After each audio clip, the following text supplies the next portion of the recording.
Perkenalkan, kami dari kelompok 11 akan mempresentasikan tentang yang berjudul tentang sistem akuntansi aset untuk UMKM. Saya yang bernama Saldan Rizkyano Josdeni S akan yang bertanggung jawab sebagai moderator dan sekaligus pembaca kedua, dan teman saya yang bernama Stefani Buru Ginting sebagai pembaca pertama.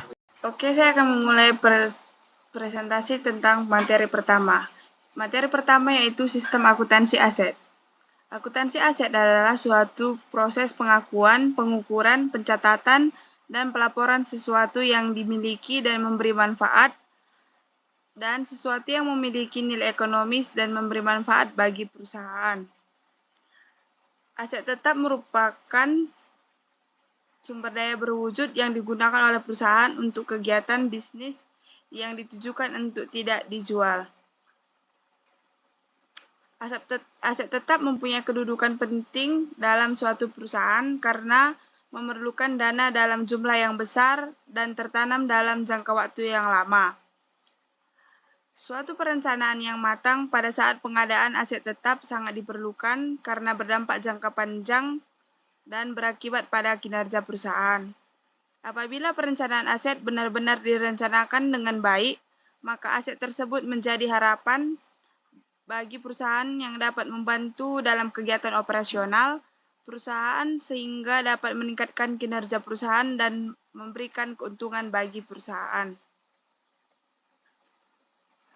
Dan kita akan memasuki jenis-jenis aset yang terbagi menjadi 4. Yang pertama itu aset lancar. Aset lancar adalah kas dan sumber daya lain yang diharapkan dapat diubah menjadi kas atau dijual atau dipakai untuk kegiatan bisnis dalam jangka waktu 1 tahun dari tanggal neraca atau paling lama selama siklus operasi perusahaan. Yang kedua yaitu investasi jangka panjang. Investasi jangka panjang merupakan sumber daya yang dapat diubah menjadi kas, akan tetapi pengubahan menjadi bentuk kas tidak dapat diharapkan dalam waktu 1 tahun atau terlebih lagi selama siklus operasi. Dan yang ketiga yaitu aset tetap. Aset tetap merupakan sumber daya yang berwujud yang digunakan untuk perusahaan untuk kegiatan bisnis dan tidak untuk diperjualbelikan. Dan jenis aset yang terakhir yaitu aset tidak berwujud. Aset tidak berwujud itu merupakan sumber daya yang tidak lancar, yang tidak memiliki wujud fisik.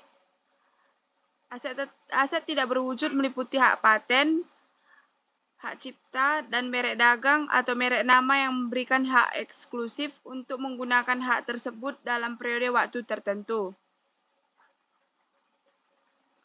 Dan materi ketiga yaitu pengertian UMKM. Apa sih UMKM itu? UMKM adalah sebuah bisnis atau usaha produktif yang dijalankan secara perorangan, kelompok, rumah tangga, atau badan usaha kecil yang memenuhi standar sebagai usaha mikro. Peran UMKM yang besar ditujukan melalui kontribusinya terhadap produksi nasional, penyerapan tenaga kerja, serta kontribusinya terhadap perekonomian nasional. Dan materi selanjutnya akan dibacakan oleh teman saya, Saldan. Baiklah, kita akan masuk ke materi yaitu kelemahan yang terjadi pada UMKM. UMKM sering memiliki 3 kelemahan utama yang sering terjadi, yaitu yang pertama tentang pengelolaan dana. Salah satu tantangan utama yang dihadapi oleh UMKM adalah terkait dengan pengelolaan dana. Pengelolaan dana yang baik merupakan faktor kunci yang dapat menyebabkan keberhasilan atau kegagalan UMKM. Meskipun banyak faktor lain yang mempengaruhi UMKM, tetapi persoalan di UMKM lazimnya muncul akibat kegagalan mengelola dana. Yang kedua yaitu para pemilik UMKM tidak ada data yang jelas tentang aset. Para pemilik UMKM tidak ada data yang jelas tentang aset operasional yang digunakan. Umumnya para pemilik hanya menggunakan patokan aset dengan rata-rata aset operasional yang digunakan oleh usaha sejenis yang dilakukan oleh toko lain.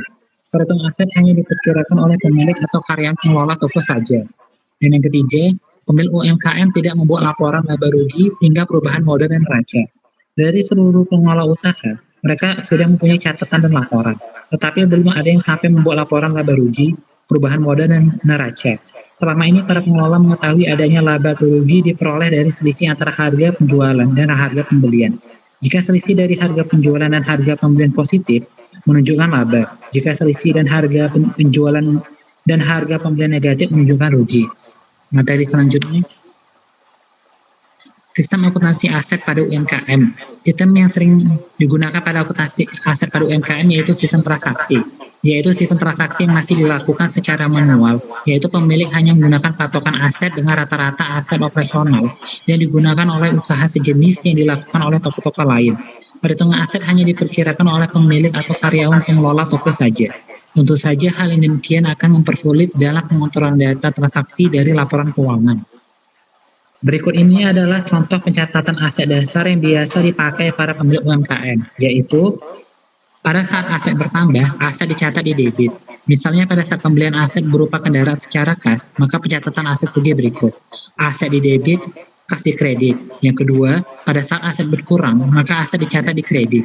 Misalnya pada saat penjualan aset berupa mesin, maka pencatatan aset sebagai berikut. Kas di debit, aset di kredit. Baiklah, ini saja hasil presentasi dari kelompok 11. Lebih dan kurang kami mohon maaf. Terima kasih atas perhatiannya. Semoga dengan pembahasan presentasi ini akan menambah ilmu kita tentang sistem akuntansi aset untuk UMKM.